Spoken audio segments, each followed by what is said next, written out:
Hello, ladies and gentlemen. Welcome to another edition of Success Factory. My name is yours truly, Dr. Dixon Alero.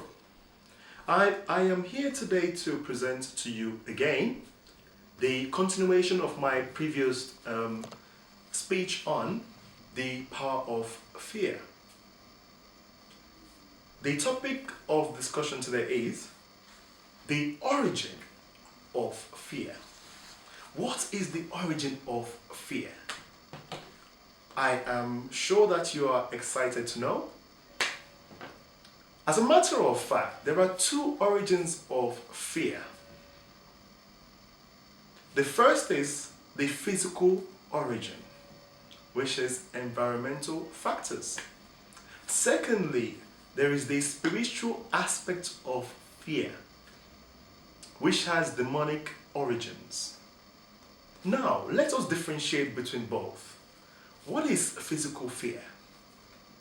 Well, I define physical fear as a kind of fear that can be explained by logical reasoning. In other words, you can explain it by observation, physical observation, and other type of observation techniques. But crucially, physical fear can be rectified by seeking therapy to some extent.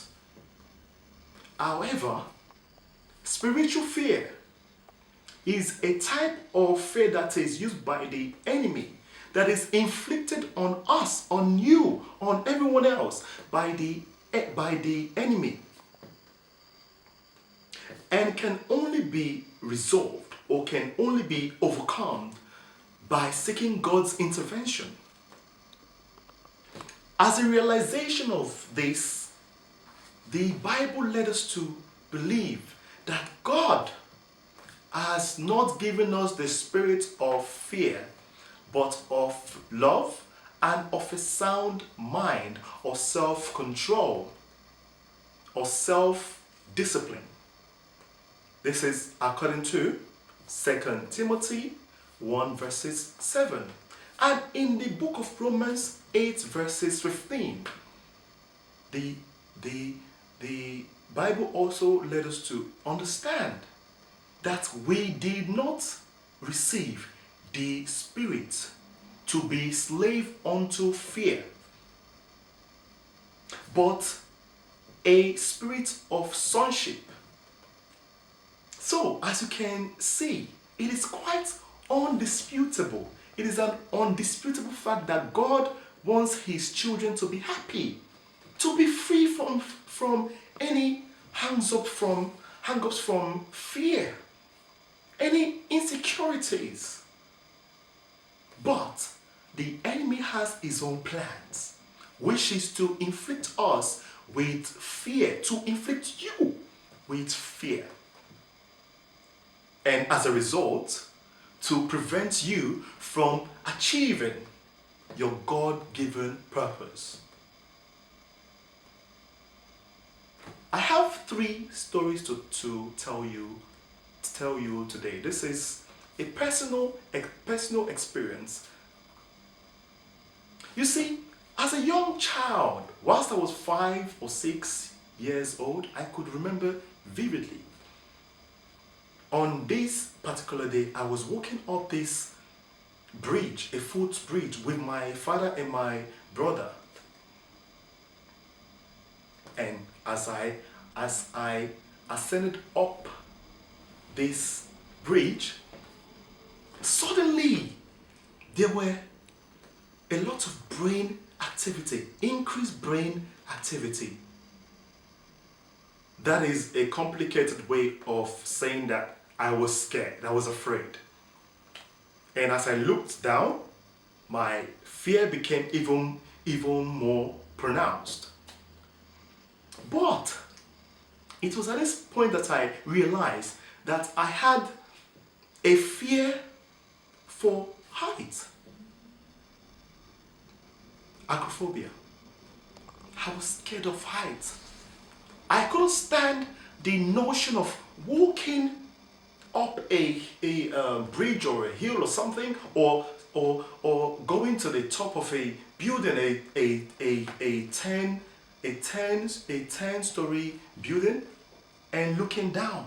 It was very, very frightening. So, my father, may his soul rest in perfect peace, he said to me, he said, Dixon, walk to me, walk towards me. Dixon, walk. And my brothers stood there looking at me like, oh, he is so scared. But yeah, truly, I was scared. So my father encouraged me and made light of the fear that I was experiencing at that particular moment. Till this present day, I am still afraid of height, but crucially, I am working on it. And I am very, very, very, very sure that I am not alone in this type of fear. There are a lot of people out there who have such fears. On another occasion, as a student, I was given a particular duty, a task, to give a presentation on my final year project. Believe me, I was very, very, very petrified. I was scared when I stood right in front of this audience. I felt like I was about to be attacked by a pack of dogs. It was at this point that I realized also that I had another kind of fear. And this is the fear of public speaking. Glossophobia. Public speaking. That is a term for it. Glossophobia. I was scared because I saw a lot of, girls staring at me like, oh yeah, are you going to give a presentation? Oh yeah, let us see. So I was a little bit petrified. But I was also courageous because I knew that it meant a lot to my degree. As a matter of fact, it was a requirement, a key requirement. So I cooked up the courage and I delivered my presentation. Although it was not perfect, I was called out by a female lecturer. And she said some very important, encouraging words to me. It said simply, well, she said, well done. And that single moment meant a lot to me. It meant a great deal to me. So, encouragement is very, very important. When you are experiencing fear, encouragement is very, very crucial.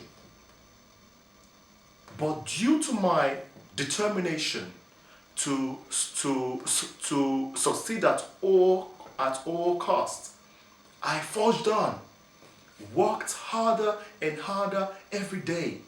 I also went to public speaking classes. Here I am, a doctor in my own field, which I am very, very thankful for. On another occasion, and this is the final story that I will tell you guys now. On another occasion, a separate occasion, I was privileged to meet a young lady at one of my public speaking and networking classes.